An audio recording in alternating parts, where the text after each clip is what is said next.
ओम नमः शिवाय। हर हर महादेव। सभी श्रोताओं का स्वागत है आपके अपने चैनल मीरा भक्ति स्टोरीज में। आज पौष माह की पूर्णिमा तिथि और शनिवार है। आज पौष माह का समापन होकर माघ माह की शुरुआत हो जाएगी। यह महीना स्नान और दान के लिए बहुत ही फलदायी माना गया है।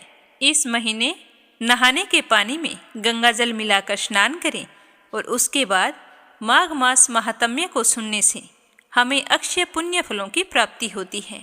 जाने अनजाने किए हुए पापों का नाश होता है और मोक्ष के द्वार खुल जाते हैं। तो सभी श्रोताओं से मेरा कहना है कि सारे विष्णु भक्त माघ स्नान करें और माघ मास महात्म्य को ज़्यादा से ज़्यादा सुने। तो ये थी छोटी सी जानकारी। अब अपने शुभारंभ करते हैं आज की कथा का। प्रेम भाव से सुनना और इस कथा को लाइक करते हुए ज़्यादा से ज़्यादा विष्णु भक्तों में शेयर करना। अगर आप इस चैनल पर नए हैं तो चैनल को सब्सक्राइब जरूर करना। बोलो गणेश जी महाराज की जय हो। एक समय की बात है कि गणेश जी भगवान एक बहुत ही सुंदर गांव से गुजर रहे थे। इस गांव के खेत हरे भरे थे। सुबह का समय था। ठंडी हवा का आनंद लेते हुए गणेश जी मुश्क पर सवार होकर चले जा रहे थे। इतने में वो एक खेत से गुजरे जिसमें जौ की फसल खड़ी थी। तो गणेश जी ने एक जौ की बाली तोड़ ली। फिर उसे तोड़कर देखा तो उसके अंदर 13 दाने अनाज के थे। तो यह देखकर गणेश जी को बड़ा ही अफसोस हुआ। वो सोचने लगे कि मैंने बिना पूछे किसी के खेत से 13 दाने अनाज के तोड़ लिए हैं, तो यह तो चोरी हो गई। चोरी करना पाप है, पर मैंने जानबूझकर चोरी नहीं की है। तो गणेश जी उस खेत के मालिक का पता लगाने लगे। तो किसी ने गणेश जी को बताया कि यह खेत हमारे गांव के सेठ जी का है। तो गणेश जी पता लगाकर सेठ जी के दुकान पर पहुंच गए और कहा कि सेठ जी मुझे काम पर रख लो, मुझे नौकरी की ज़रूरत है।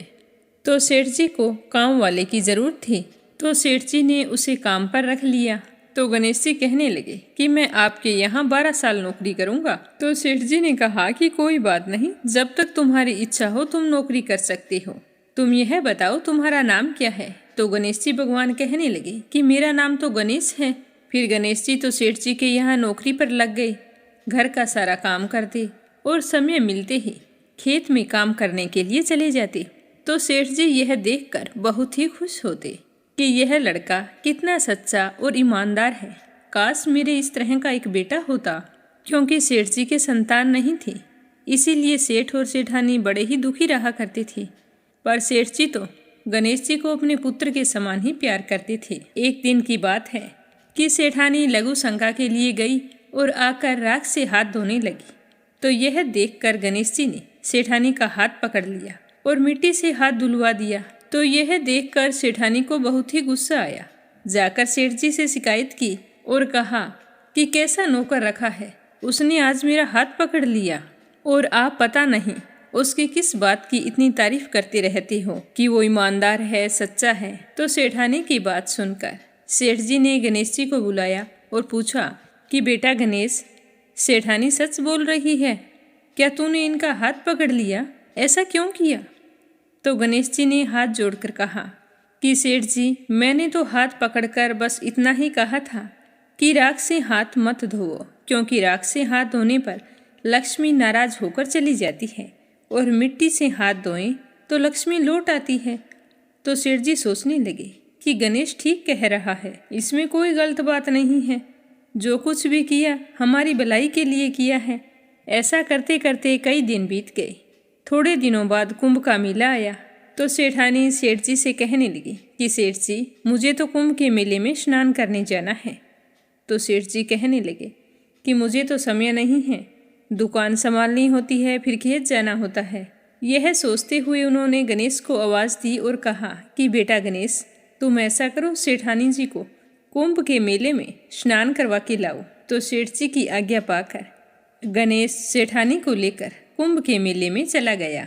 तो सेठानी तो वहां जाकर पानी को हाथ लगाकर देख रही थी कि पानी ठंडा है और आगे जाऊंगी तो पानी गहरा है, कहीं मैं डूब ना जाऊं। यह सोचकर वो किनारे पर बैठकर स्नान कर रही थी।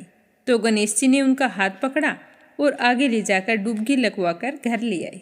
घर आते ही सेठानी ने सेठ जी से कहा कि आपने कैसा नौकर रखा है, इसने तो मेरी लोगों के बीच में ही इज्जत नहीं रखी। इतनी सारी भीड़ थी वहाँ पर, उन सभी के बीच में मुझे घसीट कर पानी में आगे ले गया। तो यह सुनकर सेठ जी सोचने लगे कि गणेश ऐसा क्यों कर रहा है। उन्होंने आवाज़ लगाई कि बेटा गणेश इधर आओ, क्या सेठानी सच कह रही है? तो गणेश ने कहा कि हाँ सेठानी जी सच कह रहे हैं, इन्हीं से पूछो कि मैंने ऐसा क्यों किया। ये तो किनारे पर बैठकर गंदे पानी से स्नान कर रही थी। जब हम इतनी दूर से कुंभ के मेले में स्नान करने के लिए गए हैं तो कम से कम अच्छे पानी में जाकर डुबकी तो लगाओ। तो यह सुनकर सेठ जी फिर सोचने लगा कि गणेश जी सच कह रहा है। फिर सेठानी को समझा दिया, गणेश जी को कुछ नहीं कहा। ऐसा करते करते घर पर पूजा पाठ रखी। हवन हो रहा था तो सेठ जी ने गणेश जी से कहा कि जाओ सेठानी जी को बुला कर लाओ कि हवन शुरू होने वाला है। तो गणेश जी सेठानी को बुलाने के लिए गए तो सेठानी तैयार हो रही थी। चुनरी ओढ़कर जैसे ही गणेश जी के साथ चलने लगी तो गणेश जी ने चुनरी पकड़कर फाड़ दी और कहा कि लाल चुनरी ओढ़ कर आओ। तो सेठानी जी नाराज होकर सो गई। सेठ जी बार बार देखते रहे कि सेठानी आई नहीं, आखिर क्या बात है। काफ़ी देर इंतजार करने के बाद स्वयं हवन से खड़े हुए और अंदर आकर देखा तो सेठानी तो पलंग पर सोई पड़ी थी। तो सेठ जी ने कहा कि क्या बात है, मैंने गणेश को तुम्हें बुलाने के लिए भेजा था, कहाँ है वो, आया नहीं तुम्हारे पास? तो सेठानी रोते हुए कहने लगी कि सेठ जी आज तो हद हो गई, आपके गणेश ने मेरी चुनरी फाड़ दी है।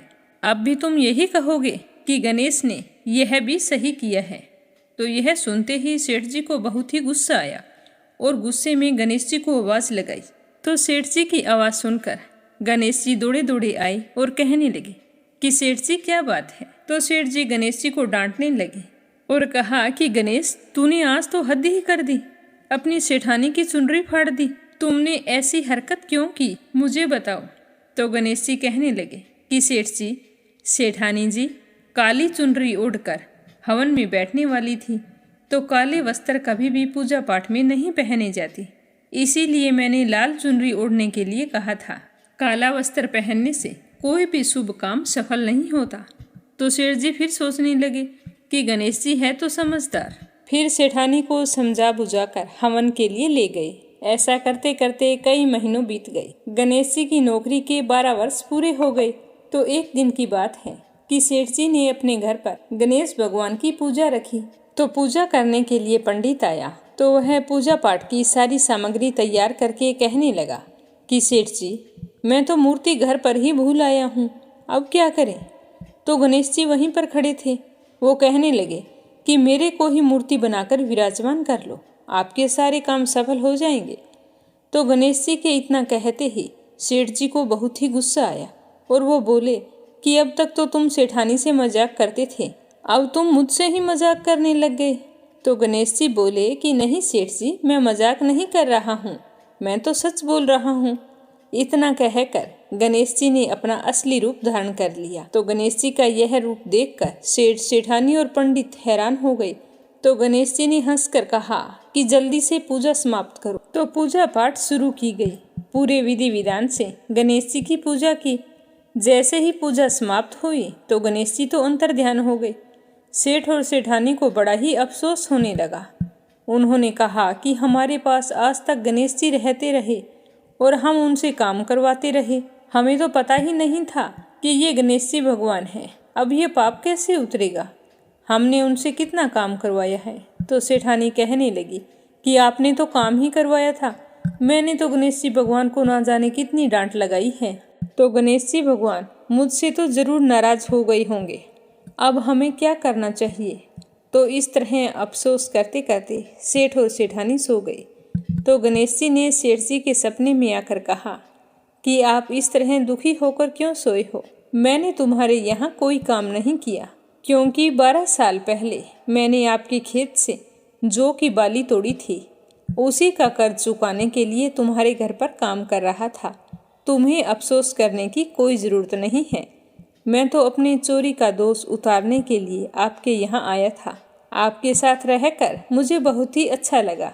आज से तुम्हारे घर में कोई भी चीज़ की कमी नहीं रहेगी। यह बोलकर गणेश जी भगवान अंतर्ध्यान हो गए। सुबह होते ही सेठ जी ने देखा कि उनके घर करोड़ों की माया हो गई, अनाज के भंडार भर गए। तो यह देखकर सेठ जी बहुत ही खुश हुए। कुछ दिनों बाद सेठानी गर्भवती हो गई और 10वें महीने बहुत ही सुंदर पुत्र को जन्म दिया। इस तरह गणेश जी की कृपा से सेठ जी धनवान और पुत्रवान हो गए। हे गणेश जी महाराज, जैसे आपने सेठ जी को दिया वैसा सबको देना। कहानी कहने वाले को, सुनने वाले को और हुंकारा भरने वाले को, सारे परिवार को देना। बोलो गणेश जी महाराज की जय हो। अब अपने सुनते हैं शनि महाराज की कथा। प्रेम से बोलो शनि महाराज की जय हो। प्राचीन काल की बात है। दशरथ नाम के बहुत ही प्रसिद्ध चक्रवर्ती राजा हुआ करते थे। राजा बहुत ही दयालु और न्यायप्रिय थे। प्रजा का पालन पोषण अपनी संतान की भांति किया करते थे।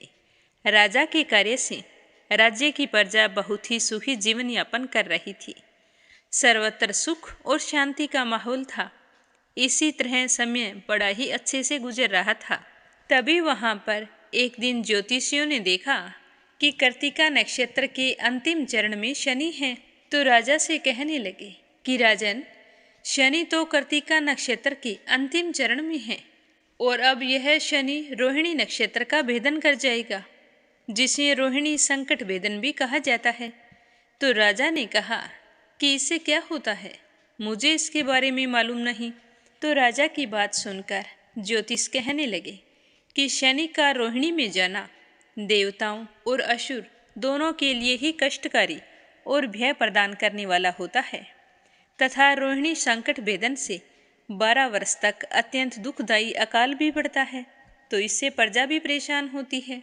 तो ज्योतिष की बात सुनकर राजा बड़े ही परेशान हुए और वे सोचने लगे कि इस तरह अकाल पड़ने से प्रजा तो बहुत ही दुखी हो जाएगी और मैं अपनी प्रजा की व्याकुलता कैसे देख सकूंगा। तो राजा दशरथ ने गुरु वशिष्ठ ऋषि तथा प्रमुख ब्राह्मणों को बुलाया और कहने लगे कि मुझे इस समस्या का कोई समाधान बताइए। जो आप कहेंगे मैं वो करने के लिए तैयार हूँ। तो राजा की बात सुनकर गुरु वशिष्ठ जी कहने लगे कि महाराज, शनि के रोहिणी नक्षत्र में भेदन होने से प्रजाजन सुखी कैसे रह सकती है। इस योग के दुष्प्रभाव से तो पितामह ब्रह्मा जी एवं इंद्रादिक देवता भी रक्षा करने में असमर्थ हैं। तो गुरु के वचन सुनकर राजा सोचने लगे कि यदि इस संकट की घड़ी को अगर मैं नहीं टाल सका तो मैं तो कायर कहा जाऊंगा। तो राजा ने काफी सोच विचार करके साहस बटोरकर दिव्य धनुष तथा दिव्य आयुधों से युक्त होकर अपने रथ पर बैठकर रथ को तेज गति से चलाते हुए चंद्रमा से भी 3 लाख योजन ऊपर नक्षत्र मंडल में चले गए। मणियों तथा रत्नों से सुशोभित सोने से निर्मित रथ में बैठे हुए महाबली राजा ने रोहिणी के पीछे जाकर रथ को रोक दिया।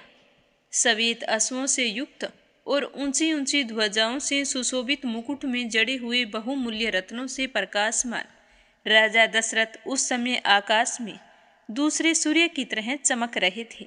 राजा ने देखा कि शनि कृत्तिका नक्षत्र से निकलकर रोहिणी नक्षत्र में प्रवेश करने वाले हैं। तो यह देखकर राजा दशरथ बाण युक्त धनुष को कानों तक खींचकर बकुटियां तानकर शनिदेव के सामने डटकर खड़े हो गए। अपने सामने देव असुरों के संहारक अस्त्रों से युक्त दशरथ को खड़ा देखकर शनि थोड़ा डर गए और हंसते हुए राजा से कहने लगे कि हे राजेंद्र, तुम्हारे जैसा पुरुषार्थ मैंने किसी में नहीं देखा, क्योंकि देवता, असुर, मनुष्य, सिद्ध, विद्याधर और सर्प जाति के जीव भी मेरे देखने मात्र से ही भयग्रस्त हो जाते हैं। हे राजेंद्र, मैं तुम्हारी तपस्या और पुरुषार्थ से अत्यंत ही प्रसन्न हूँ। अतः हे रघुनंदन, जो तुम्हारी इच्छा हो वरदान मांग लो, मैं तुम्हें अवश्य दूंगा। तो राजा दशरथ ने कहा कि हे सूर्यपुत्र, हे शनिदेव, यदि आप मुझसे इतने ही प्रसन्न हैं तो मैं एक ही वरदान मांगता हूँ कि जब तक नदियाँ, सागर, चंद्रमा, सूर्य और पृथ्वी इस संसार में हैं, तब तक आप रोहिणी संकट भेदन कदापि ना करें। मैं तो केवल यही वर मांगता हूँ और मेरी कोई इच्छा नहीं है। तो ऐसा वर मांगने पर शनि देव ने एवमस्तु कहकर वरदान दे दिया। इस प्रकार शनि से वर प्राप्त करके राजा दशरथ अपने आप को धन्य समझने लगे। तो शनि देव कहने लगे कि हे राजन, मैं तुमसे बहुत प्रसन्न हूँ, तुम चाहो तो और भी वरदान मांग सकते हो। तो शनि देव की बात सुनकर राजा दशरथ बहुत ही प्रसन्न हुए और शनि देव से अपना दूसरा वरदान मांगा। तो शनि देव कहने लगे कि हे राजा दशरथ, तुम निर्भय होकर रहो, 12 वर्ष तक तुम्हारे राज्य में कोई भी अकाल नहीं पड़ेगा, तुम्हारे यश कीर्ति तीनों लोकों में फैलेगी। ऐसा वरदान पाकर राजा बहुत ही प्रसन्न हुए और धनुष बाण रथ में रखकर सरस्वती देवी तथा गणेश जी का ध्यान करके शनि देव की स्तुति करने लगे। राजा दशरथ ने शनि स्तोत्र के माध्यम से प्रार्थना की कि जिनके शरीर का रंग भगवान शंकर के समान काला तथा नीला है, उन शनि देव को मेरा नमस्कार है। इस जगत के लिए काल अग्नि एवं कृतांत रूप शनिश्चर को पुनः पुनः नमस्कार है। जिनका शरीर कंकाल जैसा मांसहीन तथा जिनकी दाढ़ी मूंछ और जटा बड़ी हुई है, उन शनि देव को मेरा नमस्कार है। जिनके बड़े बड़े नेत्र, पीठ में सटा हुआ पेट तथा भयानक आकार वाले शनि देव को मेरा नमस्कार है। जिनका शरीर दीर्घ है, जिनके रोए बहुत मोटे हैं, जो लंबे चौड़े किंतु जर्जर शरीर वाले हैं तथा जिनकी दाढ़ें काल रूप हैं, उन शनि देव को मैं बार बार नमस्कार करता हूँ। हे शनि देव, आपके नेत्र कोटर के समान गहरे हैं, आपकी ओर देखना कठिन है, आप रौद्र, भीषण और विकराल हैं, आपको नमस्कार है। सूर्यनंदन, भास्कर पुत्र, अभय देने वाले देवता, वलीमुख, आप सब कुछ भक्षण करने वाले हैं, ऐसे शनि देव को प्रणाम है। आपकी दृष्टि अधोमुखी है, आप समर्थक, मंद गति से चलने वाले तथा जिसका प्रतीक तलवार के समान है, ऐसे शनि देव को मैं बारंबार नमस्कार करता हूँ। आपने तपस्या से अपनी देह को दग्ध कर लिया है, आप सदा योगाभ्यास में तत्पर, भूख से आतुर और अतृप्त रहते हैं, आपको सदा सर्वदा नमस्कार है। जिसके नेत्र ही ज्ञान है, कश्यप नंदन सूर्यपुत्र शनि देव, आपको नमस्कार है। आप संतुष्ट होने पर राज्य दे देते हैं और रुष्ट होने पर उसी समय छीन लेते हैं, वैसे शनि देव को नमस्कार है। देवता, असुर, मनुष्य, सिद्ध, विद्याधर और नाग, ये सब आपकी दृष्टि पड़ने पर समूल नष्ट हो जाते हैं, ऐसे शनि देव को प्रणाम है। हे शनि देव, आप मुझ पर प्रसन्न होइए, मैं वर पाने के योग्य हूँ और आपकी शरण में आया हूँ। राजा दशरथ के इस प्रकार प्रार्थना करने पर सूर्यपुत्र शनिश्चर कहने लगे कि उत्तम वर्त के पालक राजा दशरथ, तुम्हारी इस स्तुति से मैं बहुत ही प्रसन्न हूँ। हे रघुनंदन, तुम इच्छा अनुसार वर मांगो, मैं तुम्हें अवश्य वर प्रदान करूँगा। तो यह सुनकर राजा दशरथ ने अपना दूसरा वरदान मांगा कि हे शनिदेव, आज के बाद से आप किसी भी देवता, असुर, मनुष्य, पशु पक्षी, नाग, किसी भी प्राणी को पीड़ा ना दे। हे शनिदेव, मेरा तो सबसे प्रिय वर यही है, आप इसे पूरा करने का वचन दें। तो शनिदेव ने कहा कि हे राजन, वैसे तो इस प्रकार का वरदान मैं किसी को नहीं देता हूँ, परंतु संतुष्ट होने के कारण हे रघुनंदन मैं तुम्हें दे रहा हूँ। हे दशरथ, तुम्हारे द्वारा कहे गए इस स्तोत्र को जो भी मनुष्य, देव अथवा असुर, सिद्ध तथा विद्वान कोई भी पढ़ेगा, उसे शनि के कारण यानी मेरे कारण कोई बाधा नहीं आएगी। जिसके महादशा या अंतरदशा में, गोचर में अथवा लगन स्थान, द्वितीय, चतुर्थ, अष्टम या द्वादश स्थान में शनि हो, तो वे व्यक्ति यदि पवित्र होकर सुबह और शाम के समय इस स्तोत्र को ध्यान देकर पढ़ेंगे, तो मैं वरदान देता हूँ कि मैं उस मनुष्य को कभी भी पीड़ित नहीं करूँगा। तो शनि देव से इस तरह वरदान पाकर राजा दशरथ बहुत ही खुश हुए और शनि देव को एक बार फिर से प्रणाम करके अपने नगर की ओर लौट आए। जब नगरवासियों को, ब्राह्मण और ज्योतिषियों को पता चला कि राजा इस तरह का वरदान लेकर आए हैं, अब हमारे कभी यहाँ पर अकाल नहीं पड़ेगा। तो सारी प्रजाजन राजा की जय जयकार करने लगी। तब राजा ने सभी नगरवासियों से कहा कि हर व्यक्ति शनिवार के दिन व्रत करे और रोजाना शनि स्तोत्र का जाप करे। तो अपने राजा का कहना मान सारे प्रजाजन शनिवार का व्रत करने लगे। सुबह शाम को शनि स्तोत्र का पाठ करने लगे, जिससे राजा का राज्य और भी खुशहाल, सुखी और संपन्न हो गया। बोलो शनि महाराज की जय हो। पूर्णिमा व्रत कथा। द्वापर युग में एक समय की बात है कि यशोदा जी ने श्री कृष्ण भगवान से कहा कि हे कृष्ण, तुम सारे संसार के उत्पन्न करता, पोषक तथा संहार करता हो। आज कोई ऐसा व्रत मुझे बताओ जिसके करने से मृत्यु लोक में स्त्रियों को विधवा होने का भय ना रहे और यह व्रत मनुष्यों की सारी मनोकामनाएं पूर्ण करने वाला हो।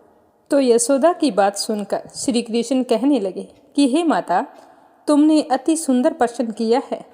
मैं तुम्हें ऐसे ही व्रत के बारे में सविस्तार बताता हूँ। सौभाग्य की प्राप्ति के लिए स्त्रियों को 32 पूर्णमासियों का व्रत करना चाहिए। इस व्रत के करने से महिलाओं को सौभाग्य संपत्ति मिलती है। यह व्रत अचल सौभाग्य देने वाला एवं भगवान शिव के प्रति मनुष्य मात्र की भक्ति बढ़ाने वाला है। यशोदा जी कहने लगी कि हे कृष्ण, सर्वप्रथम इस व्रत को मृत्यु लोक में किसने किया था, इसके विषय में मुझे विस्तार पूर्वक बताओ। तो भगवान श्री कृष्ण कहने लगे कि इस भूमंडल पर एक अत्यंत प्रसिद्ध राजा चंद्रहास से पालित अनेक प्रकार के रत्नों से परिपूर्ण कातिका नाम की एक नगरी थी। वहाँ धनेश्वर नाम का एक ब्राह्मण रहता था। उसकी पत्नी सुशीला रूपवती थी। दोनों ही उस नगरी में बड़े ही प्रेम से रहते थे। घर में धन धान्य आदि की कमी नहीं थी। सब कुछ होते हुए भी उन्हें एक दुख था, क्योंकि उनके कोई संतान नहीं थी। इस दुख से वे दोनों हमेशा दुखी रहा करते थे। एक समय की बात है, एक बड़ा तपस्वी योगी उस नगरी में आया। वह योगी उस ब्राह्मण के घर को छोड़कर अन्य सब घरों से भिक्षा लाकर भोजन किया करता था। वह रूपवती से कभी भी भिक्षा नहीं लिया करता था। उस योगी ने एक दिन रूपवती से भिक्षा ना लेकर अन्य घर से भिक्षा लेकर गंगा किनारे जाकर प्रेम पूर्वक उस भिक्षा को खा रहा था। तो धनेश्वर योगी ने यह सब कुछ देख लिया। उसे यह देखकर बहुत ही दुख हुआ। वह अपनी भिक्षा के अनादर से दुखी होकर योगी के पास गया और दुखी स्वरों में बोला कि महात्मन, मैं कई दिनों से देख रहा हूँ, आप सब घरों से भिक्षा लेते हैं, परंतु मेरे घर की भिक्षा कभी नहीं लेते। इसका क्या कारण है? तो योगी ने कहा कि निसंतान के घर की भीख पतितों के अन्न के समान होती है। जो पतितों का अन्न खाता है वह भी पतित हो जाता है। तुम निसंतान हो, अतः पतित हो जाने के भय से मैं तुम्हारे घर की भिक्षा नहीं लेता हूँ। तो धनेश्वर यह बात सुनकर बहुत ही दुखी हुआ और हाथ जोड़कर योगी के पैरों में गिर पड़ा और रोते हुए कहने लगा कि हे महाराज, यदि ऐसा है तो मुझे कोई पुत्र प्राप्ति का उपाय बताइए। आप तो सर्वज्ञ हैं, ज्ञानी हैं, मुझ पर कृपा करें। इसका उपाय आप मुझे बता सकते हैं। मेरे घर में धन की कोई कमी नहीं है, परंतु मैं पुत्र न होने के कारण बहुत ही दुखी रहता हूँ। आप मेरे इस दुख को दूर करें, आप सामर्थ्यवान हैं। यह सुनकर योगी कहने लगा कि हे ब्राह्मण, तुम चंडी की आराधना करो, तुम्हें निश्चय ही पुत्र रत्न की प्राप्ति होगी। तो यह सुनकर वह बहुत ही खुश हुआ और योगी को प्रणाम करके घर चला आया। घर आकर अपनी पत्नी को इसके बारे में बताया। तो सुनकर उसकी पत्नी भी बहुत ही खुश हुई और ब्राह्मण वन में चंडी की आराधना करने के लिए चला गया। वन में जाकर उसने पूरे भक्ति भाव से चंडी की उपासना की और व्रत किया। चंडी ने 16वें दिन उसके सपने में दर्शन देकर कहा कि हे धनेश्वर, तेरे पुत्र होगा, परंतु वह 16 वर्ष की आयु में ही मृत्यु को प्राप्त हो जाएगा। यदि तुम दोनों स्त्री पुरुष 32 पूर्णमासियों का व्रत विधि पूर्वक करोगे तो वह दीर्घायु होगा। जितनी तुम्हारी सामर्थ्य हो, आटे के दिए बनाकर शिवजी का पूजन करना। हर पूर्णिमा को एक दीपक बढ़ाना, ताकि 32 पूर्णिमा होने पर वो दीपक 32 हो जाए। प्रातःकाल होने पर तुम्हें इसी स्थान के समीप एक आम का वृक्ष दिखाई देगा। उस पर तुम चढ़कर एक फल को तोड़ना और शीघ्र अपने घर चले जाना और अपनी पत्नी को सारा वृतांत बताकर कहना कि ऋतु स्नान के पश्चात वह स्वच्छ होकर श्री शंकर जी का ध्यान करके उस फल को खा ले तो शंकर भगवान की कृपा से उसको गर्भ ठहर जाएगा। तो इतना कहकर देवी अंतर्ध्यान हो गई। सुबह हुई तो ब्राह्मण उठा तो उसने देखा कि पास ही एक आम का पेड़ लगा हुआ है, उसके ऊपर एक आम का फल भी है। तो यह देखकर ब्राह्मण बहुत ही खुश हुआ और उसने आम के पेड़ पर चढ़कर फल को तोड़ने का प्रयास किया, परंतु वृक्ष पर चढ़ने के कई बार प्रयत्न किए पर वो चढ़ नहीं पाया। तब उस ब्राह्मण को बहुत ही चिंता हुई और सोचने लगा कि चंडी ने मुझे वरदान तो दे दिया, लेकिन अगर मैं इस फल को नहीं तोड़ पाया तो अपनी पत्नी को ले जाकर प्रसाद स्वरूप क्या खिलाऊंगा और मुझे संतान की प्राप्ति कैसे होगी। तो इस तरह सोचते हुए उसे विघ्न विनाशक गणेश जी की याद आई। तो वह श्री गणेश जी की वंदना करने लगा, कहने लगा कि हे दयानिधि, अपने भक्तों के विघ्नों का नाश करने वाले, उनके मंगल कार्य को करने वाले, दुष्टों का नाश करने वाले, रिद्धि सिद्धि को देने वाले, आप मुझ पर कृपा करें, मुझे इतना बल दें कि मैं अपने मनोरथ को पूर्ण कर सकूं। इस प्रकार गणेश जी की प्रार्थना करके उनकी कृपा से धनेश्वर अब की बार प्रयत्न करने पर उस वृक्ष पर चढ़ गया और उस आम के फल को तोड़कर पेड़ से नीचे उतर जल्दी जल्दी अपने घर आया और घर आकर अपनी पत्नी को सारी बात बताई। तो जिस तरह उसके पति ने बताया था उसकी पत्नी ने उस फल को खा लिया तो वह गर्भवती हो गई। देवी जी की असीम कृपा से उसने बहुत ही सुंदर पुत्र को जन्म दिया। तो यह देखकर ब्राह्मण दंपति बहुत ही खुश हुए और उन्होंने अपने पुत्र का नाम देवीदास रखा। माता पिता के हर्ष और शोक के साथ वह बालक शुक्ल पक्ष के चंद्रमा की भांति अपने पिता के घर में बढ़ने लगा। भवानी की कृपा से वह बालक बहुत ही सुंदर, सुशील और विद्या पढ़ने में बहुत ही निपुण हो गया। दुर्गा जी की आज्ञा के अनुसार उसकी माता ने 32वीं पूर्णिमासी का व्रत रखना शुरू कर दिया ताकि उसका बेटा बड़ी आयु वाला हो जाए। 16वां वर्ष लगते ही देवीदास के माता पिता को बड़ी ही चिंता होने लगी कि कहीं उनके पुत्र की इस वर्ष मृत्यु न हो जाए। तो दोनों ने मन में विचार किया कि यदि हमारे पुत्र की मृत्यु हमारे सामने हो गई तो हम कैसे सहन करेंगे। तो उन्होंने सोच विचार करके देवीदास के मामा को बुलाया और कहा कि हमारी इच्छा है कि देवीदास को 1 वर्ष तक काशी में ले जाकर विद्या का अध्ययन कराओ। हम उसे अकेला नहीं छोड़ना चाहते, इसीलिए हम चाहते हैं कि तुम उसके साथ चले जाओ और 1 वर्ष के पश्चात इसको वापस ले आना। तो उसके माँ बाप ने सारा प्रबंध करके देवीदास को एक घोड़े पर बैठाकर उसके मामा के साथ काशी के लिए रवाना कर दिया। किंतु यह बात उसके मामा को या और किसी को पता नहीं थी। धनेश्वर अपनी पत्नी के साथ अपने पुत्र की मंगल कामना और दीर्घायु के लिए भगवती दुर्गा की आराधना और पूर्णिमासियों के व्रत करने लगा। इस प्रकार बराबर 32वीं पूर्णिमा का व्रत पूरा किया। कुछ समय पश्चात वो मामा भांजे मार्ग में रात्रि बिताने के लिए किसी गांव में ठहर गए। उसी गांव में एक ब्राह्मण की बेटी का विवाह होने वाला था। उस ब्राह्मण की पुत्री बहुत ही सुंदर, सुशील, विदुषी और गुणवती थी। धर्मशाला के अंदर उसकी बारात ठहरी हुई थी और वहीं पर जाकर मामा भांजे ठहर गए। संयोगवश कन्या को तेल आदि चढ़ाकर मंडप का कृत्य किया तो लगन के समय वर को धनुर्वात हो गया। यह देखकर वर के पिता को बड़ी ही चिंता हुई। सोचने लगा कि अगर इस बात का पता लड़की के पिताजी को चल गया तो कहीं शादी के लिए इनकार ना कर दे। तो उसने काफ़ी सोच विचार के बाद सोचा कि यह देवीदास मेरे पुत्र के जैसा ही सुंदर है, क्यों ना लगन में इसके साथ करा दूं और बाद में विवाह के अन्य कार्य मेरे बेटे के साथ करवा दूंगा। तो ऐसा सोचकर देवीदास के मामा से जाकर बोला कि तुम थोड़ी देर के लिए अपने भांजे को हमें दे दो। मेरे बेटे की तबीयत सही नहीं है और फेरों का मुहूर्त निकला जा रहा है, तो तुम्हारे भांजे के साथ हम उस लड़की का विवाह करवा देते हैं और बाकी काम मेरे बेटे के साथ करवा देंगे। तब उसका मामा कहने लगा कि जो कुछ कन्यादान के समय दहेज वगैरह मिलेगा, अगर वो सब कुछ मुझे दे दो तो मैं इस बात के लिए तैयार हूँ। तो वर के पिता ने खुशी खुशी हाँ कर दी। तो देवीदास के मामा ने देवीदास को दूल्हा बनाकर उनके साथ भेज दिया। तो अब देवीदास के साथ विवाह के सारे कार्य हो गए। फेरों के बाद में जब दोनों को भोजन के लिए बैठाया गया तो देवीदास की आंखों से आंसू बह चले और वह भोजन नहीं कर रहा था। मन ही मन सोच रहा था कि ना जाने यह किसकी पत्नी बनेगी। इसकी शादी तो मेरे साथ हुई है और इसे विदा करा के ना जाने कौन लेके जाएगा। तो वधू ने देखा कि उसका पति बहुत ही उदास है, तो उसने कहा कि आप इतने उदास और दुखी क्यों हैं। तो उसने अपने मामा और वर के पिता के बीच जो बातें हुई थी वो सारी उसे बता दी। तो वह कन्या कहने लगी कि यह तो ब्रह्म विवाह के विपरीत है, यह कैसे हो सकता है।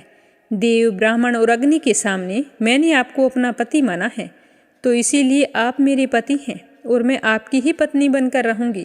मेरी और किसी के साथ विदाई नहीं हो सकती। तो देवीदास कहने लगा कि आप ऐसा मत करिए, क्योंकि मेरी आयु बहुत थोड़ी है। मेरी मृत्यु के बाद आपका क्या होगा, आप इन बातों को अच्छी तरह से सोच ले। तो यह कहकर उसने अपने अल्पायु होने की सारी बात अपनी पत्नी को बताई। तो वह तो दृढ़ विचारों वाली थी। वो बोली कि जो आपकी गति होगी वही मेरी गति होगी। हे स्वामी, आप उठिए और भोजन करिए, आप निश्चय ही भूखे होंगे। इसके बाद देवीदास और उसकी पत्नी दोनों ने भोजन किया। शेष रात्रि में वे सोते रहे। प्रातःकाल देवीदास ने अपनी पत्नी को 3 नगों से जड़ी हुई अंगूठी दी और एक रुमाल दिया और कहने लगा कि हे प्रिय, इसे लो और संकेत समझकर स्थिर चित्त हो जाओ। मेरे मरण और जीवन को जानने के लिए तुम एक पुष्प वाटिका बना लेना, उसमें सुगंधी वाली एक नवमलिका लगा लेना। उसको प्रतिदिन जल से सींचना और आनंद के साथ रहना। खेलो कूदो और मेरी चिंता मत करना। जिस समय और जिस दिन मेरे प्राणों का अंत होगा, ये फूल अपने आप सूख जाएंगे। अगर ये फिर से हरे हो जाएं, तो तुम जान लेना कि मैं जीवित हूँ। फिर तुम्हें दुखी होने की कोई बात नहीं, मैं तुम्हें लेने के लिए फिर आऊँगा। यह सब कुछ समझा कर वह चला गया। प्रातःकाल होते ही वहाँ पर गाजे बाजे बजने लगे। तो सुबह के कार्य करने के लिए वर और बाराती मंडप में आए। तो कन्या ने वर को भली प्रकार से देखकर अपने पिता से कहा कि पिताजी, यह मेरा पति नहीं है। मेरा पति तो वही है जिसके साथ रात्रि में मेरा पाणी ग्रहण हुआ था। इसके साथ मेरा विवाह नहीं हुआ। अगर ये वही है तो मुझे बताए कि रात्रि में हम दोनों के बीच में क्या बात हुई थी। कन्यादान के समय मैंने भूषण आदि दिए थे, उन्हें दिखाई, और रात में सोते समय क्या बातें हुई थी वह सब मुझे बताई। तो पिता ने उसके कहे अनुसार वर को अपने पास बुलाया और कन्या की कही हुई सारी बातें वह सुनकर कहने लगा कि मैं कुछ नहीं जानता। और वह शर्मिंदा होते हुए कहने लगा कि मुझे इस सब बातों के बारे में पता नहीं है और ना ही मेरी शादी तुम्हारी बेटी के साथ हुई है। और वह वापस जाकर अपने पिताजी के पास बैठ गया। तो सारी बारात अपमानित होकर वहाँ से लौट गई। भगवान श्री कृष्ण कहने लगे कि हे माता, इस प्रकार देवीदास काशी विद्या अध्ययन के लिए चला गया। जब कुछ समय बीत गया तो काल से प्रेरित होकर एक सर्प रात्रि के समय उसको डसने के लिए आया। उस विषधर के प्रभाव से उसके शयन का स्थान चारों ओर से विष की ज्वाला से विषैला हो गया, परंतु वर्तराज के प्रभाव से उसको काट नहीं पाया, क्योंकि पहले ही उसकी माता ने 32 पूर्णिमा का व्रत कर रखा था। इसके बाद आधी रात्रि के समय स्वयं काल वहाँ पर आया और वह देवीदास के शरीर से प्राणों को निकालने का प्रयत्न करने लगा, जिससे वह मूर्छित होकर पृथ्वी पर गिर पड़ा। भगवान की कृपा से उस समय पार्वती जी के साथ शंकर जी वहाँ पर आ गए।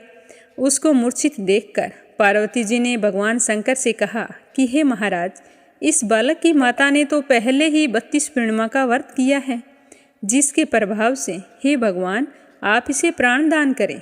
अगर आप इसके प्राणों की रक्षा नहीं करेंगे तो कलयुग में हमें कौन मानेगा।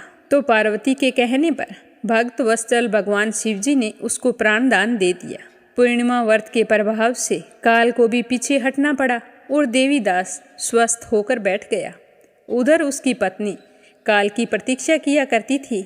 जब उसने देखा कि पुष्प वाटिका बिल्कुल से मुरझा गई है तो उसे बहुत ही दुख हुआ। थोड़ी देर बाद उसने देखा कि वो तो वैसे ही हरी भरी हो गई है, तो वह जान गई कि मेरे पति जीवित हैं।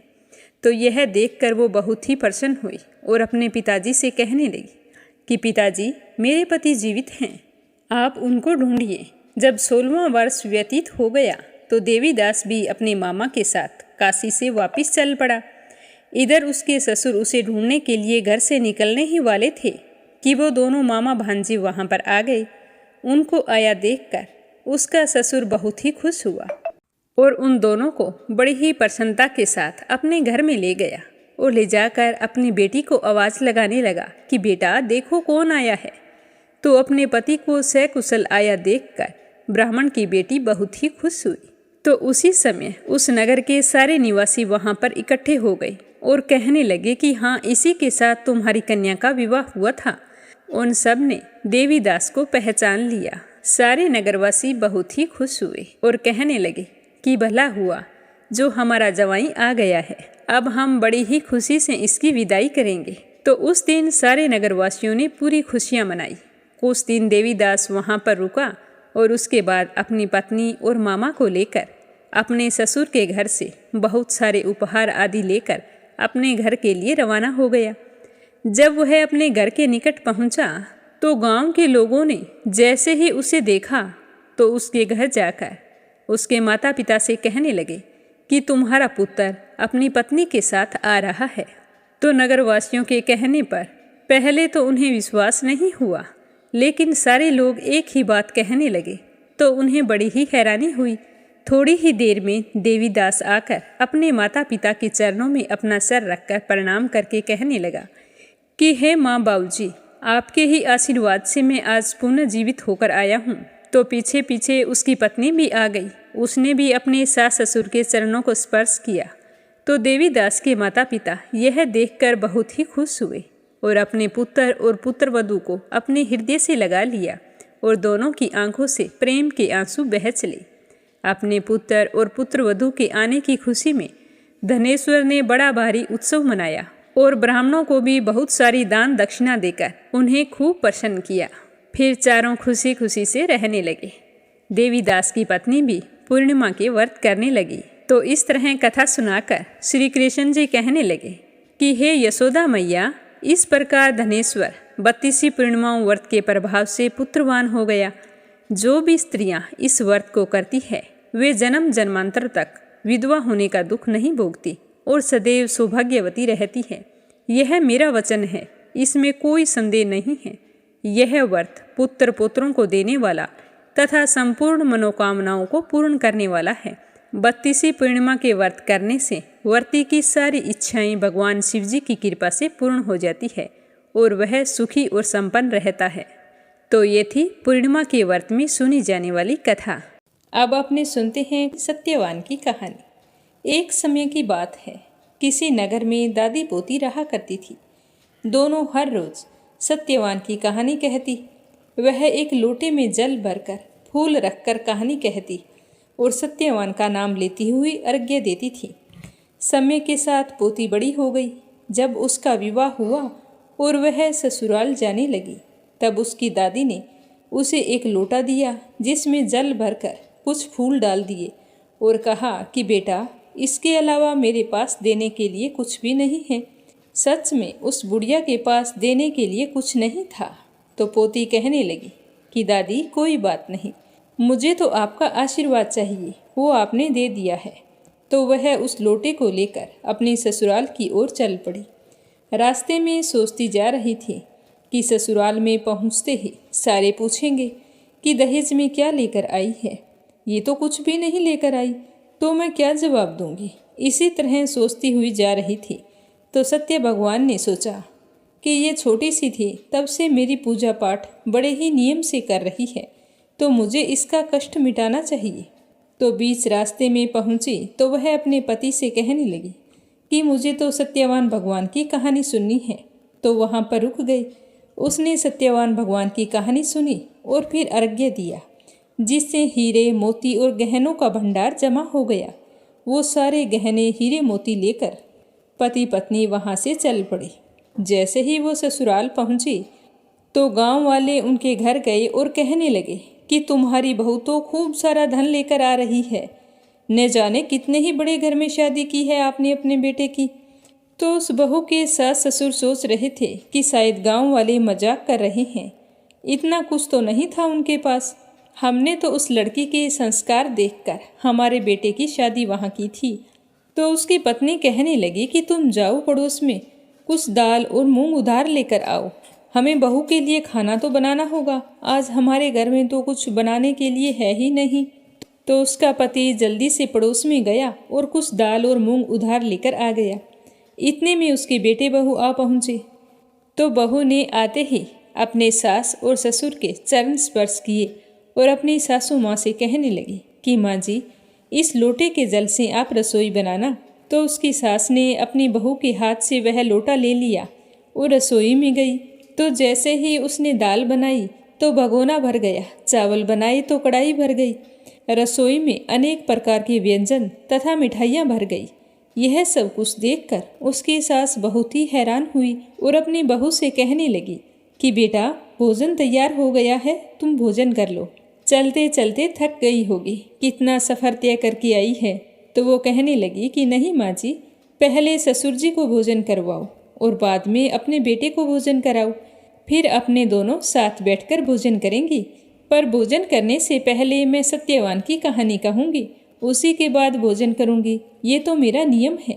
मैं बचपन से दादी माँ के साथ सत्यवान की कथा सुनती आ रही हूँ। तो उसकी सास बोली कि बेटा, ऐसी बात है तो मुझे भी सत्यवान की कहानी सुनाओ। तो बहू ने कहानी कही और उसकी सास ने कहानी सुनी। तो कहानी के प्रभाव से उनके घर में धन का ढेर लग गया। सास सत्यवान भगवान का प्रसाद पड़ोस में बांटने के लिए गई तो पड़ोसन कहने लगी कि थोड़ी देर पहले तो तुम मूंग और चावल उधार लेकर गई थी, अब अचानक से आपके पास इतना धन कहाँ से आ गया। तो सास कहने लगी कि मेरी बहू बड़ी ही संस्कारी है, वो सत्यवान भगवान की कहानी नियम से कहती है, उसी के पूजा पाठ और कहानी कहने से सत्यवान भगवान ने हमें इतना सारा धन दिया है, हमारे तो भाग खुल गए जो हमें ऐसी बहू मिली है। तो पड़ोसन कहने लगी कि बहन, अपनी बहू से कहो हमें भी सत्यवान भगवान की कहानी सुनाई, हम भी इस कहानी का नियम लेंगे ताकि हमारे घर में भी अन्न धन के भंडार भर जाएं। तो उसकी बहू ने अपनी सास, पड़ोसन सभी को सत्यवान भगवान की कहानी सुनाई। अड़ोस पड़ोस में सारी औरतें नियम लेकर सत्यवान भगवान की कथा सुनने लगी, जिससे उनके घर में सुख सौभाग्य का वास हो गया, अन्न धन के भंडार भर गए। हे सत्यवान भगवान, जैसे आपने बुढ़िया की पोती को धन दिया वैसे सभी को देना, सुख सौभाग्य बनाई रखना। जो भी आपकी इस कथा को सुने, सुनाए या फिर हुंकारे भरे, उसकी सारी मनोकामनाएं पूर्ण करना।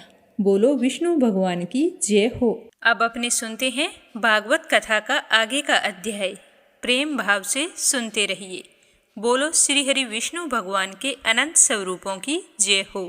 श्री मैत्रेय जी कहते हैं कि हे विदुर जी, कि जब ध्रुव ने तपस्या करने की ठान ली तो देव ऋषि नारद जी कहने लगे कि बेटा, तू यह व्यर्थ का हट छोड़ दे और अपने घर लौट जा। बड़ा होने पर जब परमार्थ साधन का समय आएगा तब उसके लिए प्रयत्न करना। विधाता के विधान के अनुसार सुख दुख जो भी कुछ मनुष्य को प्राप्त हो, उसी में अपने चित्त को संतुष्ट रखना चाहिए।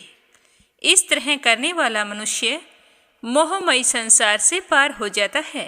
हर मनुष्य को चाहिए कि वह अपने से अधिक गुणवान को देखकर प्रसन्न हो और जो कम गुण वाला हो उस पर दया करनी चाहिए, और जो अपने समान गुण वाला हो उससे मित्रता का भाव रखना चाहिए।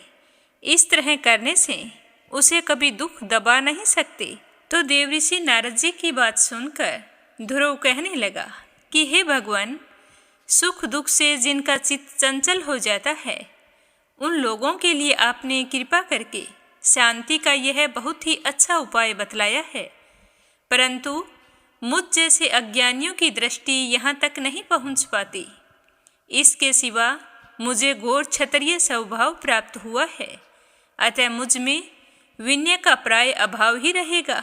मेरी सौतेली माता सुरुचि ने अपने कटु वचन रूपी बाणों से मेरे हृदय को विदीर्ण कर डाला है, इसीलिए उसमें आपका यह उपदेश कोई भी असर नहीं करने वाला।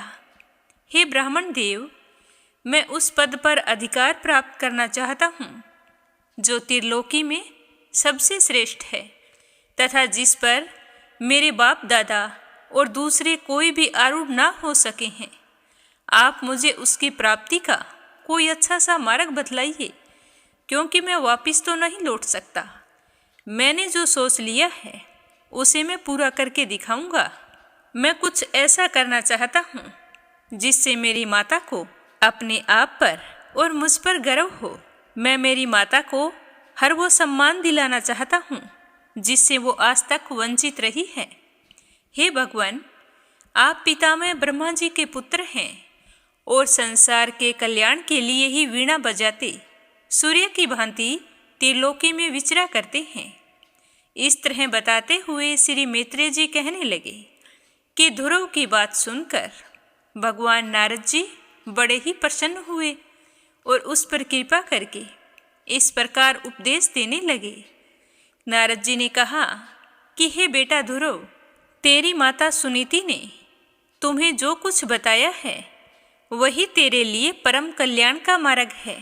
भगवान वासुदेव ही वह उपाय हैं, इसीलिए तू अपना चित्त लगाकर उन्हीं का भजन कर। जिस पुरुष को अपने लिए धर्म, अर्थ, काम और मोक्ष रूप पुरुषार्थ की अभिलाषा हो, उसके लिए उनकी प्राप्ति का उपाय एकमात्र श्री हरि के चरणों का सेवन है। बेटा ध्रुव, तेरा कल्याण होगा। अब तू श्री यमुना जी के तटवर्ती परम पवित्र मधुवन को चला जा। वहाँ श्री हरि का नित्य निवास है। वहाँ श्री कालिंदी के निर्मल जल में तीनों समय स्नान करके नित्य क्रम से निवृत्त होकर यथाविधि आसन बिछाकर स्थिर भाव से बैठ जाना।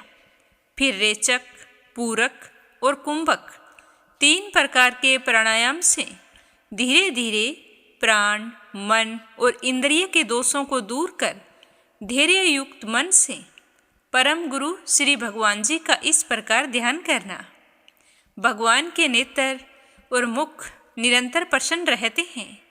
उन्हें देखने से ऐसा मालूम होता है कि वे प्रसन्नतापूर्वक भक्तों को वरदान देने के लिए तैयार रहते हैं। उनकी नासिका, भौहें और कपोल बड़े ही सुहावने हैं। वे सभी देवताओं में परम सुंदर हैं। उनकी तरुण अवस्था है। उनके सभी अंग सुडोल हैं।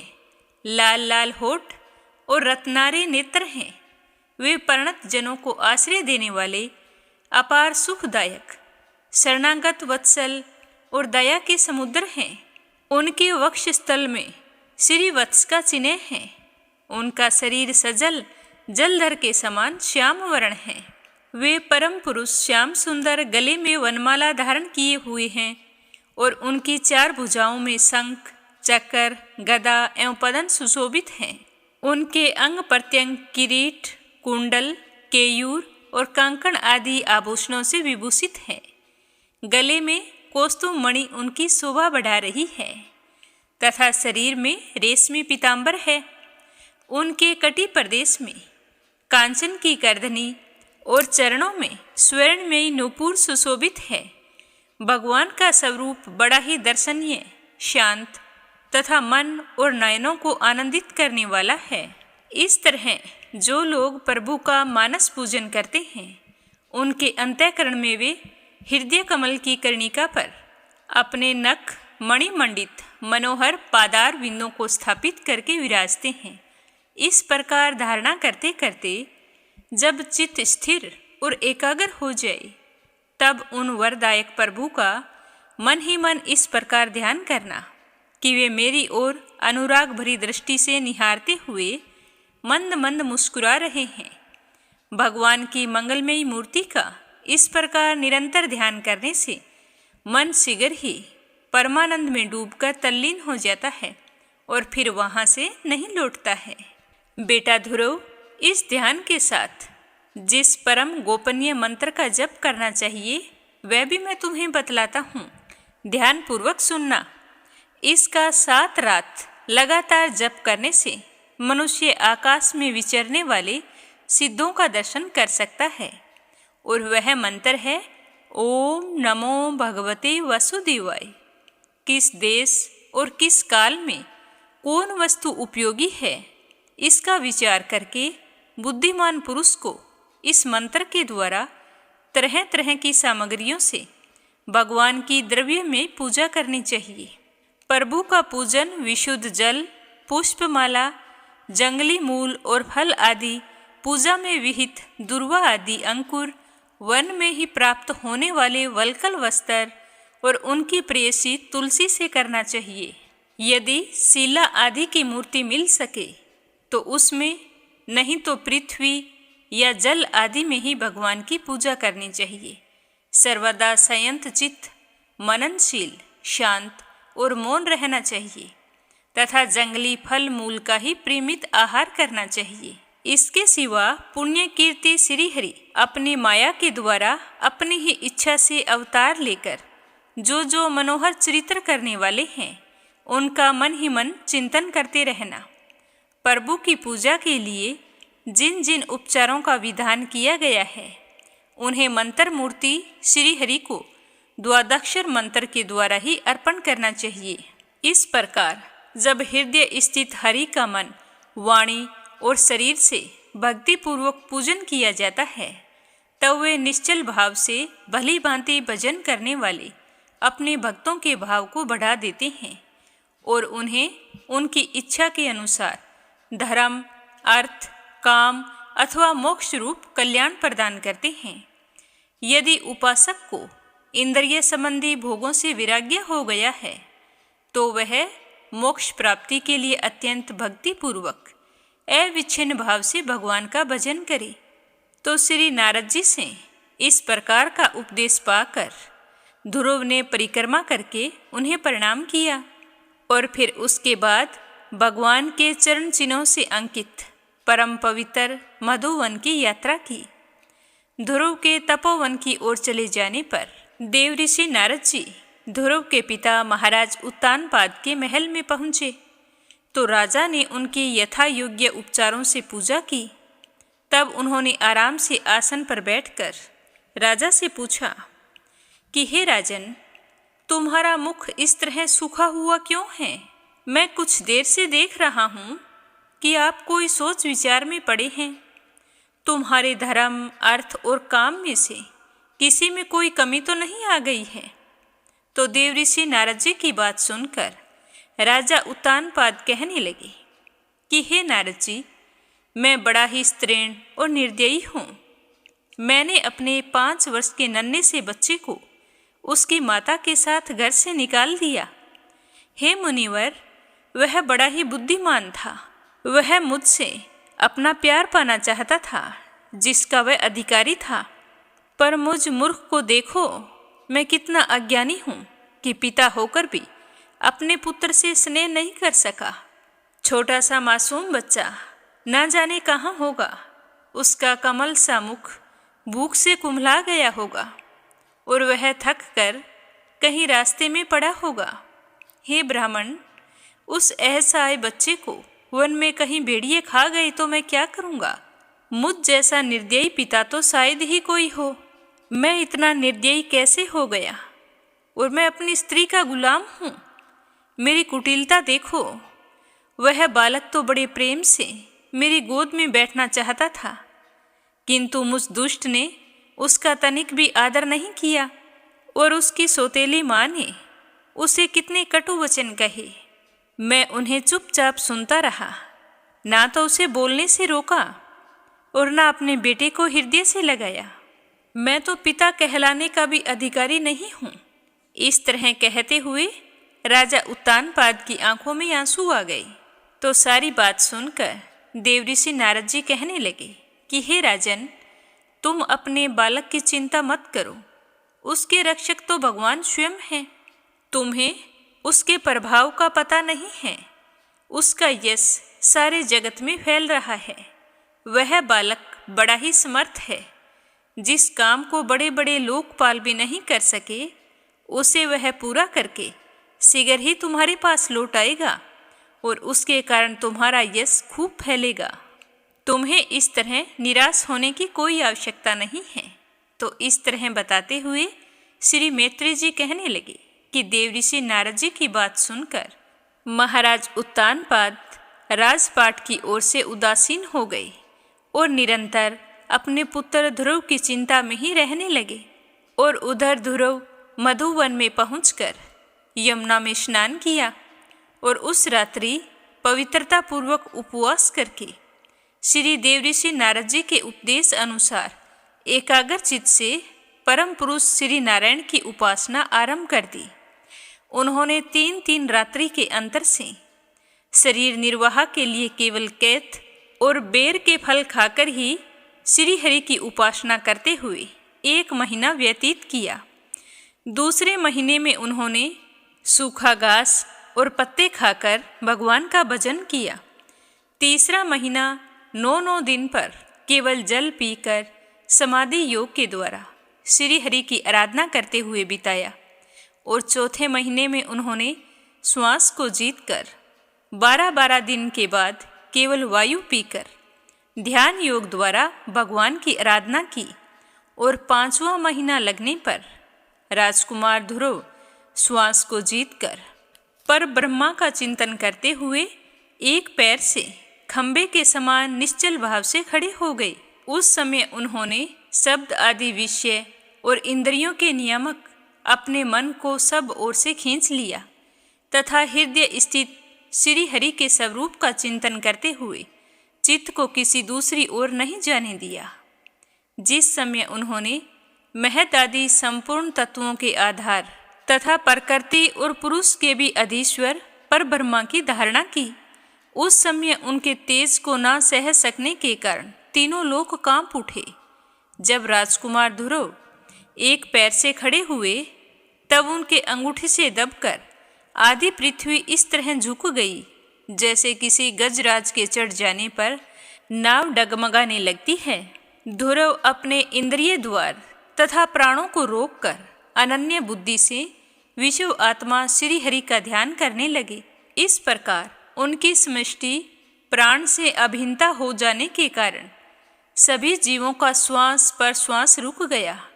इससे समस्त लोक और लोकपालों को बड़ी ही पीड़ा हुई और वे सारे घबराकर श्री हरि की शरण में गए और वहां जाकर भगवान को प्रणाम करके कहने लगे कि हे भगवान, समस्त थावर जंगम जीवों के शरीर का प्राण एक साथ ही रुक गया है। ऐसा तो हमने पहले कभी अनुभव नहीं किया। आप शरणागतों की रक्षा करने वाले हैं और हम तुम्हारी शरण में आए हैं, तो आप शरण में आए हुए हम लोगों को इस दुख से छुड़ाइए। ये सब क्या हो रहा है? हमारी समझ में तो कुछ भी नहीं आ रहा। इस तरह घबराकर सारे देवता विष्णु जी से विनती करने लगे। तो देवताओं की बात सुनकर श्री विष्णु भगवान ने कहा कि हे देवताओं, तुम डरो मत। उत्तानपाद के पुत्र ध्रुव ने अपने चित्त को मुझ विश्व आत्मा में लीन कर दिया है। इस समय मेरे साथ उसकी अभेद धारणा सिद्ध हो गई है। इसी से उसके प्राण निरोध से तुम सबका प्राण भी रुक गया है। अब तुम अपने अपने लोकों में जाओ। मैं उस बालक को इस दुष्कर तप से निवृत्त कर दूंगा। तो इस तरह दिलासा देने पर सारे देवता अपने अपने लोक को लौट गए। इससे आगे क्या हुआ यह सुनेंगे कल की कथा में। नित्य नियम से सुनते रहिए। श्री हरि के आशीर्वाद से आपकी सारी मनोकामनाएं पूर्ण हों। बोलो विष्णु भगवान की जय हो। अब आपने सुनते हैं लपसी और तपसी की कहानी। बोलो लपसी तपसी की जय हो। बहुत पुराने समय की बात है। एक गांव में एक ब्राह्मण परिवार रहा करता था। उसमें पति पत्नी के अलावा उनके 2 बच्चे थे। एक बेटा था, एक बेटी थी। ब्राह्मण दंपति बहुत ही सरल स्वभाव के थे। समय मिलने पर प्रभु का स्मरण किया करते थे। उनकी बेटी बहुत ही संस्कारी और सुशील थी, लेकिन उनका बेटा आवारा किस्म का था। वह कोई काम धाम नहीं करता और ना ही कभी अपने माँ बाप का कहना मानता था। समय के साथ दोनों बहन भाई बड़े हो गए। बहन की शादी कर दी गई, पर भाई का वही हाल था। उसके माँ बाप ने उसे समझाया कि बेटा, अब हम वृद्ध हो चले हैं, तुम कोई काम किया करो। लेकिन उस पर उनकी बातों का कोई असर नहीं होता था। तो एक दिन ब्राह्मणी अपने पति से कहने लगी कि स्वामी, आप बिल्कुल काम छोड़ दीजिए। जब घर में कुछ भी नहीं होगा तो यह अपनी जिम्मेदारी समझेगा और काम पर लग जाएगा। तो ब्राह्मण ने दूसरे दिन से काम पर जाना छोड़ दिया। तो यह देखकर उनके बेटे ने कोई काम नहीं किया और चोरी करने चला गया। आते जाते राहगीरों को लूट लेता और उसी से अपने घर का गुजारा किया करता था। तो उसकी लूटने और चोरी करने की आदत से सारे गांव वाले उसे लपसी कहने लगे। तो लपसी की इस हरकत से उसके माँ बाप बहुत ही दुखी रहते थे, पर वह किसी की सुनने के लिए तैयार नहीं था। इसी तरह समय बीतता गया। एक दिन की बात है कि लपसी एक पीपल के पेड़ पर बैठा था। तभी शिव पार्वती जा रहे थे। पार्वती माता गहनों से लदी हुई थी। तो लपसी उन्हें देखकर सोचने लगा कि सूरत के कितने गहने हैं, आज ये सारे के सारे लूट लूँगा तो मुझे कई महीनों तक चोरी नहीं करनी पड़ेगी। तो वह लूटने के इरादे से पीपल की ओट में होकर बैठ गया। जैसे ही शिव पार्वती वहाँ से जाने लगे तो लपसी एकदम से शिव पार्वती के सामने आकर कहने लगा कि जल्दी से जितने सारे गहने पहन रखे हैं उतार दो। तो पार्वती माता कहने लगी कि तुम चोरी क्यों करती हो, तुम्हें पता है चोरी करना पाप है। तो लपसी कहने लगा कि क्या करूं, घर पर मेरे माँ बाप हैं, मेरी एक भांजी है, उनके लिए दोनों समय भोजन की व्यवस्था कहाँ से करूं, मुझे कोई काम तो आता नहीं है। तो लपसी की बात सुनकर पार्वती माता कहने लगी कि तुम जो चोरी करके पाप करते हो, इस पाप का भागी कौन बनेगा। तो लपसी कहने लगा कि मेरे घर वाले सारे बनेंगे। तो पार्वती माता कहने लगी कि कोई नहीं बनेगा, पाप के भागी केवल तुम बनोगे। तो लपसी कहने लगा कि मैं लूट खोस कर उन्हीं के लिए लेकर जाता हूँ, तो पाप के भागी तो उन्हें बनना ही पड़ेगा। तो लपसी की बात सुनकर पार्वती माता ने हंसकर कहा कि हम यहीं पर बैठे हैं और तुम अपने घर जाओ, अपने घर वालों से पूछो कि कोई तुम्हारे पाप का भागी बनेगा क्या। तो यह सुनकर लपसी भागा भागा अपने घर आया और अपनी माँ के पास गया और कहने लगा कि माँ, मैं चोरी करके लाता हूँ, राह चलते राहगीरों को लूटता हूँ, तुम्हारे लिए ही तो करता हूँ। तो तुम मुझे एक बात बताओ, चोरी करने से जो पाप लगता है तो आप मेरे पाप के भागी बनोगे। तो लपसी की बात सुनकर उसकी माँ कहने लगी कि बेटा, मैंने तो तुमसे नहीं कहा कि तुम चोरी करके लाओ, तुम कमा कर लाओ, हमें तो 2 वक्त की रोटी चाहिए, मैं तो तुम्हारी पाप की भागी नहीं बनूंगी। तो माँ के मुंह से इस तरह की बात सुनकर लपसी तो हैरान हो गया। फिर वह अपने पिताजी के पास गया और जाकर कहने लगा कि पिताजी, मैं जो कुछ भी लूट खोस के लाता हूँ वो आपके लिए ही तो लाता हूँ। देखो मैंने लूट कर कितना धन इकट्ठा कर लिया है, कितने ऐशो आराम है तुम्हारे। अगर मैं चोरी नहीं करता तो क्या ये सब हमें मिलता। पिताजी, मैं तुमसे एक बात पूछता हूँ कि चोरी करने से पाप लगता है, तो उस पाप में आप मेरे भागीदार बनोगे क्या। तो लपसी की बात सुनकर उसके पिताजी कहने लगे कि बेटा, मैंने नहीं कहा कि तुम चोरी करके लाओ, तुम कमा कर लाओ, मैं तुम्हारे पाप का भागी नहीं बनूंगा। तो माँ बाप के मुंह से इस तरह की बात सुनकर वह बहुत ही उदास हुआ और सोचने लगा कि मैं कितने महीनों से चोरी कर रहा हूँ, ना जाने मुझ पर कितना पाप चढ़ गया है, और ये तो बोल रहे हैं कि पाप के भागी हम नहीं बनेंगे, तो अब क्या होगा। तो वह बड़े ही दुखी मन से शिव पार्वती से मिलने के लिए चल पड़ा। जैसे ही घर से बाहर निकलने लगा तो उसकी छोटी सी भांजी दरवाजे पर खेल रही थी। उसे पता नहीं था कि पाप पुण्य क्या होता है। तो वो कहने लगी कि मामा, पाप की भागी मैं बनूंगी। तो उसके इस तरह कहते ही लपसी ने उसे गोद में उठाया और चल पड़ा। शिवजी भगवान और पार्वती माता के पास जाकर कहने लगा कि घर वालों ने पाप का भागी बनने से मना कर दिया है और एक यही है जो पाप की भागी बनने को तैयार है। फिर लपसी बड़े ही दीन स्वर में कहने लगा कि हे भगवान, मैं समझ गया हूँ कि चोरी करना पाप है। आज तक जो मैंने काम किया वो बहुत ही गलत था, लेकिन अब मैं इसका प्रायश्चित करना चाहता हूँ। अब तुम ही बताओ, मुझे मेरे पापों से मुक्ति कैसे मिलेगी। तो उसकी बात सुनकर शिव पार्वती बहुत ही खुश हुए और लपसी को कच्चे सूत का एक छोटा सा गोला देते हुए कहा कि लपसी, ये सूत लो और इस पीपल के चारों ओर परिक्रमा लगाओ। जब यह सूत समाप्त हो जाएगा तब तुम्हारे सारे पाप नष्ट हो जाएंगे। तो यह सुनकर लपसी बहुत ही खुश हुआ। सोचने लगा कि छोटा सा गोला है, अभी लपेट कर घर चला जाऊंगा, उसके बाद में कभी कोई पाप नहीं करूंगा। फिर उसने अपनी बांजी को कंधे पर बैठाया और पीपल की परिक्रमा लगानी शुरू कर दी। अब भगवान का वह सूत खत्म कहाँ होने वाला था।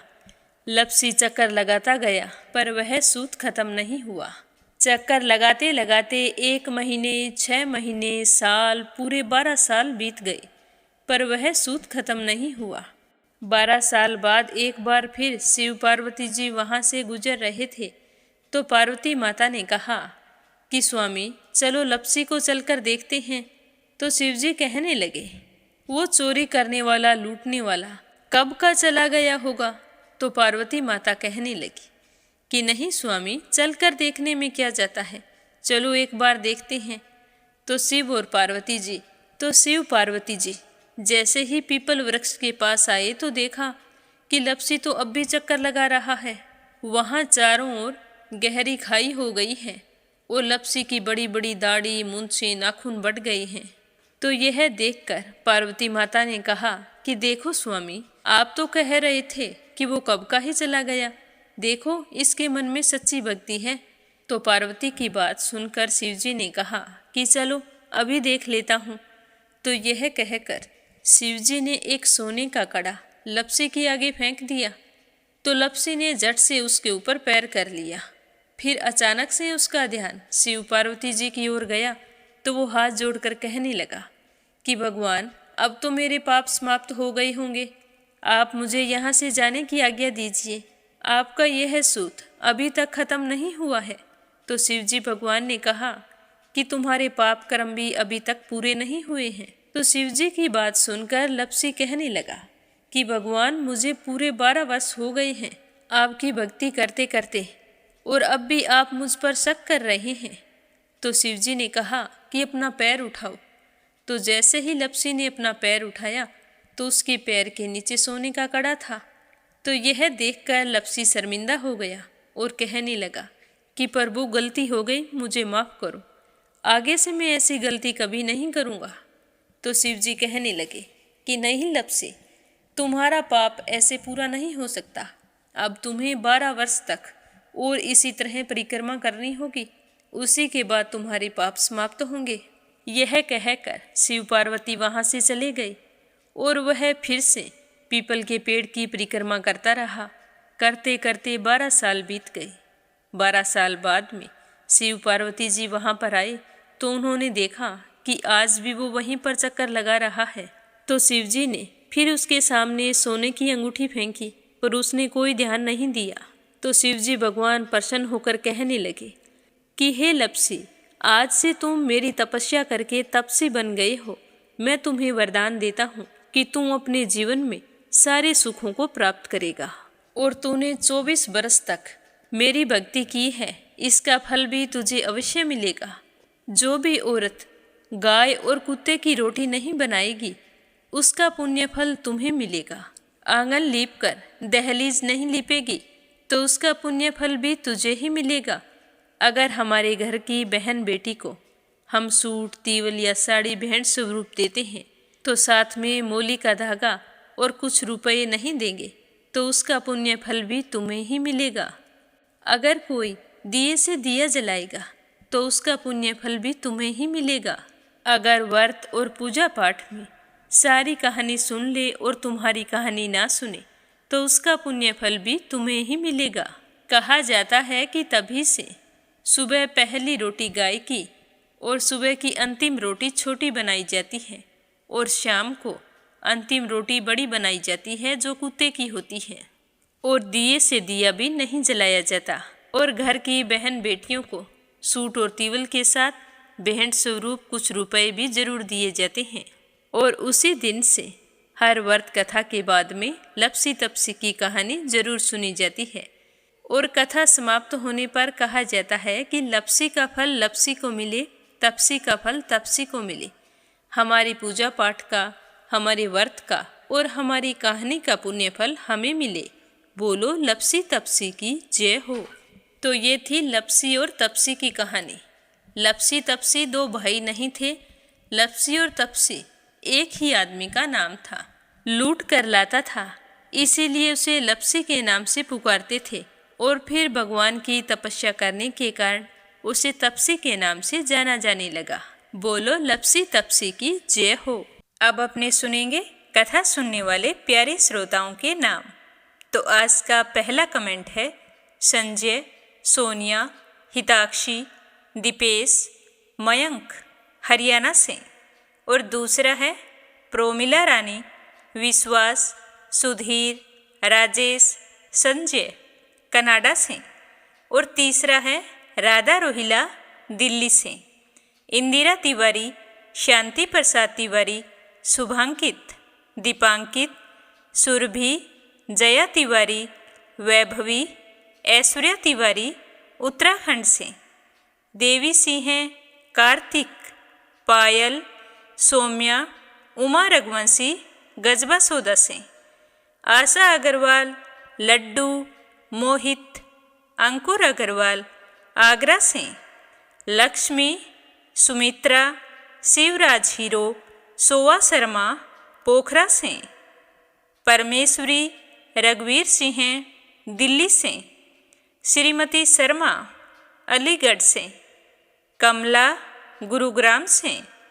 आशा शर्मा, विष्णु, ज्योति, अंशु भीलवाड़ा से। निर्मला सिसोदिया दिल्ली से। डॉक्टर चंद्रमणि मनिका, डॉक्टर रुक्मणी देवी, कैला देवी, हंसराज जी, पवन कुमार जी, रंजन, मान्या, याम्या दिल्ली से।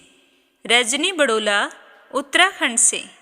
श्रीमती यशोदा, श्रीमती मांझी, अंजलि, बबली, विकी ओडिशा से। विप्लव हांजोंग असम से। रुक्मणी शर्मा अंबाला से। पूनम यादव करेली से। सरिता शामली से।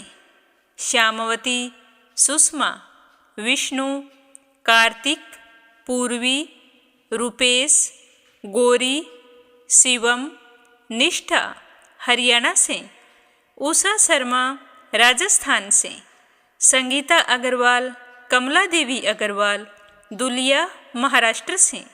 शीला सिन्हा, मीरा श्रीवास्तव, ममता श्रीवास्तव, माला छम्मा, मनोज जौनपुर से।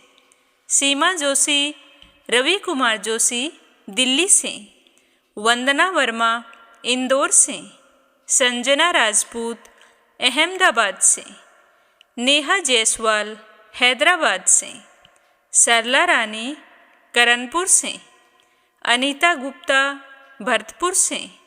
कोमल निर्मल मुंबई मीरा रोड से। चंद्रकांता दिल्ली से। गीता गोस्वामी, सुनीता गोस्वामी, पीहू गोस्वामी मेरठ से। सुनीता रानी मेरठ से। अनिल कुमार टिहरी करनाल से। विमल नेपाल से। सुनीता पवार, केशव पवार मध्य प्रदेश से। मंजू चौधरी भीलवाड़ा से। नर बहादुर पाल, भागीरथी पाल नेपाल से। अपराजिता मीना श्रीवास्तव नेपाल से। सरोज अग्रवाल जबलपुर से। मीरा अग्रवाल बंगाल से। श्रीचंद यादव गया बिहार से। गोपाल प्रसाद अग्रवाल, श्री रमेश चंद्र अग्रवाल, श्री कृष्ण मुरारी अग्रवाल, श्रीमती फूलवती देवी अग्रवाल, श्रीमान लाला सेठ, श्री बनवारी लाल जी अग्रवाल हाथरस से। उषा जांगीड़ सोजत सिटी से। रेखा धर्मेंद्र शर्मा जयपुर से। शोभा कुंवर पुरोहित अहमदाबाद से। श्वेता, रितेश, स्वीटी, रितु, प्रिंस, यूवी, लक्ष्मी, गुरुचरण साहू उड़ीसा से। अशोक कुमार जी भटनागर भोपाल मध्य प्रदेश से। वीना, देविका, कनिका वाशने अलीगढ़ से। नीमा मठपाल रामनगर से। सुदेश शर्मा, बीके शर्मा लुधियाना से। नंदा पांडुरंग पुजारी ब्रह्मपुरी महाराष्ट्र से, निर्मला पांचाल करनाल से, विमल कलका से, किरण पानीपत से, योगेश्वरी भटनागर राजस्थान से, संजीव कंसल, कविता कंसल, हितेश कंसल, आरुष कंसल, रानी कंसल मुजफ्फरनगर से, शांताबेन वाघेला गुजरात के मंडल से, कमलेश भल्ला जम्मू से, मधु विनोद प्रजापति, साहिल सिद्धांत प्रजापति जबलपुर से, सिलता तिवारी कानपुर से, नीता पाल, गोपाल, त्रिशा पाल, यधीरा पाल, मान्या पाल, गणेश पाल, पार्थ पाल, निहाल पाल, मालती पाल, नितिन पाल, पुष्पा पाल, शिशु पाल, रिंकी पाल, विनय पाल, पूजा पाठक उत्तराखंड देहरादून कोशानी से, सावित्री ईश्वर लाल रामचंदानी गाजियाबाद से, श्रीमती कमलेश जबलपुर से, वंदना साहू लखनऊ से, उषा शर्मा कानपुर से, श्याम सुंदर गोरखपुर से, शिवानी सिंह गोरखपुर से, यूएन तिवारी इंदिरा तिवारी लखनऊ से, मंजुला कपूर पंजाब से, कुसुम बघेल दिल्ली से, चंद्रकला शर्मा धनोता से, मंजुला कपूर पंजाब से, जयश्री पवार गोरखनाथ पवार, आरना शीतल, विश्वजीत पवार, निकिता सेजवानी, करण सेजवानी, पायल सेजवानी, विशाल सेजवानी, पवन सेजवानी, रूबी सेजवानी अहमदाबाद से, विद्या कायत कैलाश कायत दिल्ली से, प्राशील श्रेयांश सिंह वाराणसी से। आप सभी श्रोताओं का बहुत बहुत धन्यवाद। हमेशा यूं ही अपना सहयोग बनाए रखें और ज़्यादा से ज़्यादा इस चैनल पर प्रस्तुत होने वाली कथाओं को अपने रिश्तेदारों और मित्रगणों में शेयर करें ताकि हमारा यह परिवार खूब तरक्की करे, खूब उन्नति करे। आप सभी के उज्जवल भविष्य की कामना करते हुए ओम नमः शिवाय, हर हर महादेव।